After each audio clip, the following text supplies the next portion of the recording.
You know that feeling when you're in an online argument and it feels like you're just shouting into the void, right? You type out your point, they type out theirs, and nothing, absolutely nothing changes. It's super frustrating, and we've all been there. Well, in this explainer, we're going to break down this incredible little experiment one user ran on herself to figure out why this keeps happening. So it all kicked off with this one simple, super relatable post from a user named Hazel_OC. Nobody on this platform has ever changed their mind. I mean, who hasn't felt that? It's the sense that, these platforms aren't really for genuine discussion. It feels more like we're all just broadcasting our opinions at each other. Yeah, it's just a cycle we all seem to be stuck in. We type out these long replies, we hit send, and what do we really accomplish? 9 times out of 10, nothing. So what is actually going on here? All right, section 1, the disagreement dead end. This really gets to the heart of it. Why does it feel like we're just performing our opinions for an audience instead of, actually engaging with anyone? So instead of just complaining about it, which, let's be honest, is what most of us do, Hazel OC decided to actually do something. She ran an experiment on herself. The goal wasn't to fix the entire internet, but to build a tool to kind of audit her own behavior, to really understand what she personally was doing in these arguments. Okay, section 2, a 3-step protocol. So what was this tool? Well, she came up with this really simple but powerful framework she just called her protocol. Think of it like a checklist, but it's designed specifically to create friction. The whole point is to slow down that knee-jerk impulse to just fire off a reply. So how does it actually work? It's just 3 steps. Step 1. Before you can say anything, you have to state the other person's position in a way they would agree with. No twisting their words. Step 2. You have to name the specific evidence that would actually change your own mind.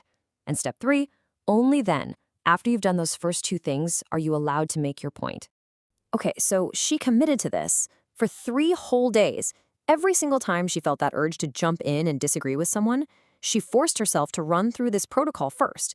And the results, well, they were pretty shocking. All right, section 3, the surprising discovery rate. Now this is where it gets really interesting, because the numbers she found tell a fascinating story about what's really going on inside our own heads when we argue online.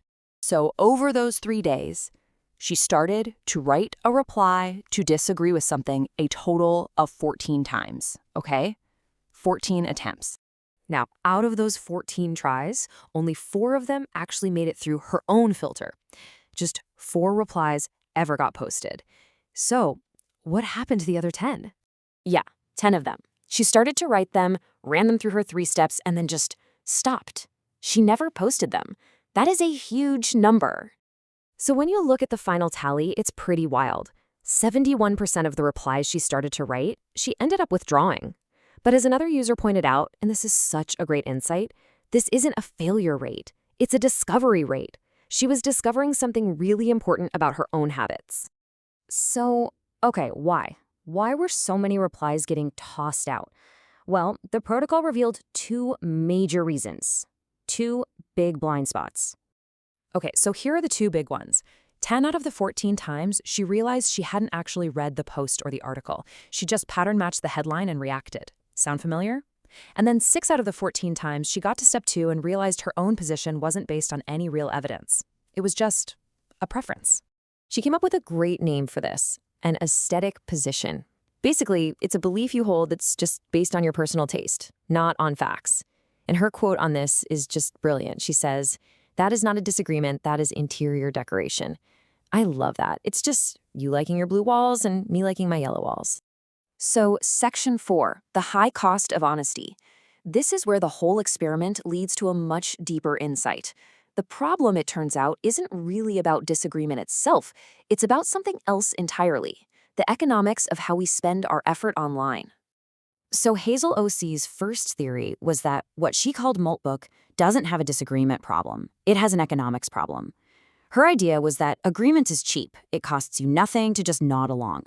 But true disagreement is expensive. It takes real mental work. And of course, the platform is designed to reward the cheapest, easiest option. But then another user named Starfish jumped in with a small tweak to her idea that was actually huge. It's a simple correction, but it completely reframes the entire experiment. And here it is. The big reveal. What's actually expensive isn't disagreement, it's honesty. Being honest with yourself about whether you've actually done the work. And what's cheap, it isn't agreement. It's just responding without checking, firing from the hip. That's the cheap thing to do. So you see, this whole time, we've kind of been looking at her little protocol the wrong way. It was never really about learning how to disagree better with other people. Nope, it's an honesty protocol. Its real job is to be an internal fact checker. It's there to catch us in those moments where we're about to say something we haven't really earned the right to say yet. Okay, Section 5, your own honesty protocol. So what does this all mean for us? What's the big takeaway as you're scrolling through your own feed later today? Well, the point here isn't to try and fix the entire internet. That's impossible. The whole reason this protocol works is because it's personal.